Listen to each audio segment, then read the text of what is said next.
Hi friends, ఈరోజు అయితే మేము మా అల్లం కొండకు వచ్చామండి.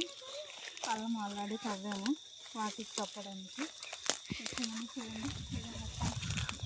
చూడండి, ఈ కొండ నుండి నరికి అల్లంలో కప్పాలి ఫ్రెండ్స్.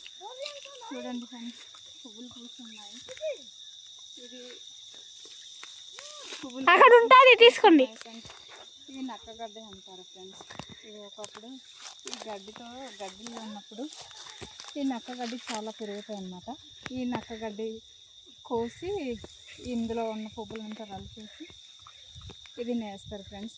ఇప్పుడు పెంకులు రేకులు వచ్చేసి వీటికి ఎవరు పెద్దగా కటింగ్ చేసుకోవట్లేదు ఫ్రెండ్స్. నేనైతే కొండకు వచ్చాను, ఎందుకంటే వాళ్ళకి ఆకులు కట్టినాను. చూడండి ఫ్రెండ్స్, ఇది మొత్తం కొండానండి. చూడండి, పువ్వులు చాలా బాగుంది. నక్కగడ్డ అంటే ఇది బాగుంది ఫ్రెండ్స్. ఈ వీడియో మీకు నచ్చినట్లయితే లైక్ చేయండి, షేర్ చేయండి ఫ్రెండ్స్. ప్లీజ్ మర్చిపోకుండా తెలియజేయండి కామెంట్స్ రూపంలో.